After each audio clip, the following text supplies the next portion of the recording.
안녕하세요. 세무사 와타나베 유타카입니다.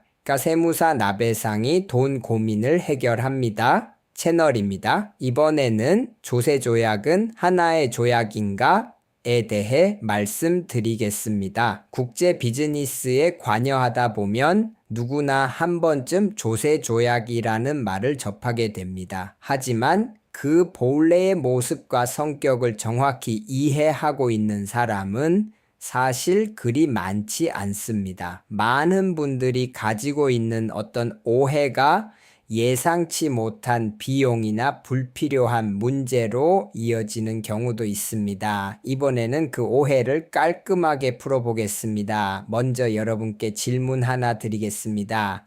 조세조약이라고 들으면 어떤 이미지가 떠오르시나요? 전 세계 어디에서나 사용할 수 있는 두꺼운 공통규칙집 같은 느낌이 들지 않으시나요? 사실 이것은 매우 흔한 착각입니다.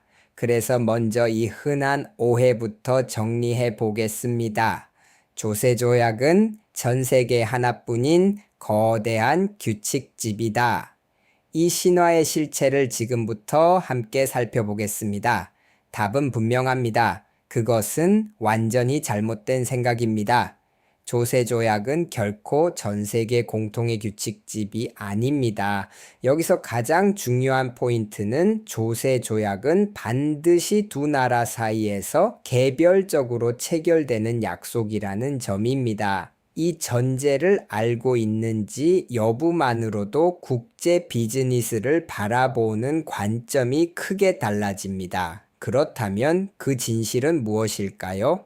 양국 간의 약속이라는 키워드를 조금 더 깊이 살펴보겠습니다. 이 부분을 제대로 이해하는 것이 국제거래의 전체 구조를 파악하는 첫 번째이자 가장 중요한 단계입니다. 조세조약이란 특정한 두 나라 사이에서 맺어지는 말하자면 특별한 약속입니다. 주된 목적은 크게 두 가지입니다. 하나는 같은 소득에 대해 세금이 이중으로 부과되는 것을 방지하는 것입니다. 또 하나는 조세 회피를 방지하는 것입니다. 그리고 무엇보다 중요한 것은 어디까지나 1대1, 즉 양자 관계에서만 유효한 규칙이라는 점입니다. 그럼 구체적인 예를 살펴보겠습니다. 조약의 내용은 각각 다르다고 해도 솔직히 잘 와닿지 않을 수 있습니다. 하지만 구체적인 예를 들면 그 차이는 한눈에 분명해집니다.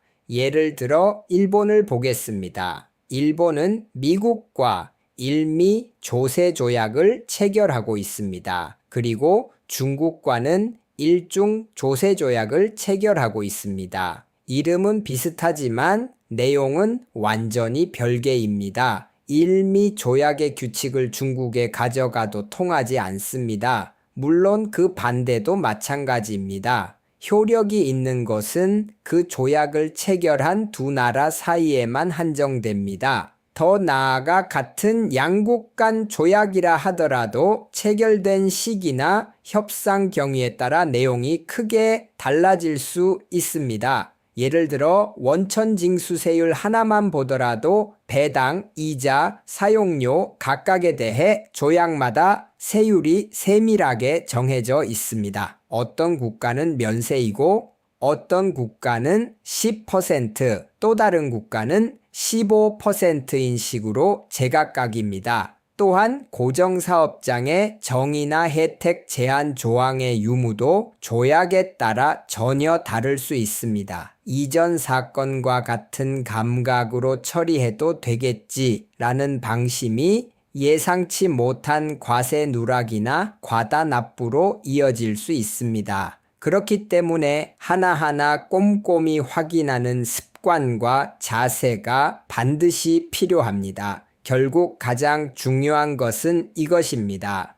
각국의 조약 내용을 개별적으로 정확히 확인하는 것. 미국에서의 상식이 그대로 중국에서도 통용되는 것은 아닙니다. 당연한 이야기처럼 들리지만 의외로 놓치기 쉬운 포인트입니다. 항상 머릿속에 넣어둘 필요가 있습니다. 자, 여기까지 여러 이야기를 했습니다. 이제 결론입니다. 이 사실을 알고 있는지 여부가 여러분의 비즈니스에 어떤 영향을 미칠까요? 이제 정말 중요한 포인트를 정리해 보겠습니다.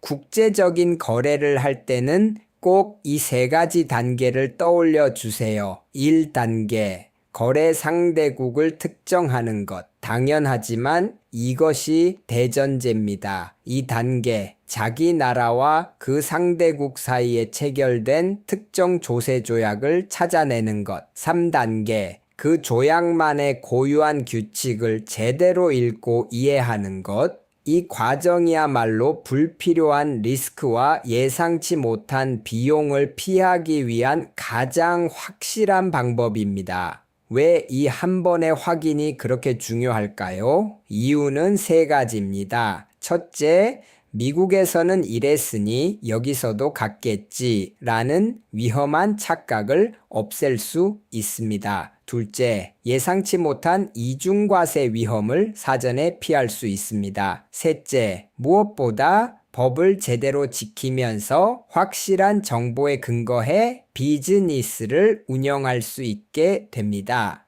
이는 장기적인 신뢰성과 비용 관리 측면에서도 매우 중요합니다. 이번 설명에서 이것만은 꼭 기억해 주셨으면 합니다. 바로 추측은 금물이라는 점입니다. 조금 번거롭게 느껴지더라도 반드시 거래 상대국과의 개별 조약을 확인하도록 하세요. 이 단순한 습관이 미래의 큰 문제로부터 여러분을 확실히 지켜줄 것입니다. 마지막으로 이 질문을 스스로에게 던져보세요. 지금 여러분이 관여하고 있는 그 비즈니스 또는 투자, 그 상대국과의 조세 조약을 정말 제대로 이해하고 계신가요? 이번 이야기가 그 부분을 다시 확인하는 좋은 계기가 되었으면 좋겠습니다. 이번에는 조세 조약은 하나의 조약인가? 라는 제목으로 말씀드렸습니다. 국제 세무에 대해서는 와타나베 유타카 세무사 사무소의 페이지도 참고해 주세요. https://watanabe-yutaka.com 앞으로도 돈을 주제로 한 이야기를 전해드릴 예정이니 세무사 나베상이 돈 고민을 해결합니다. 채널 구독을 부탁드립니다.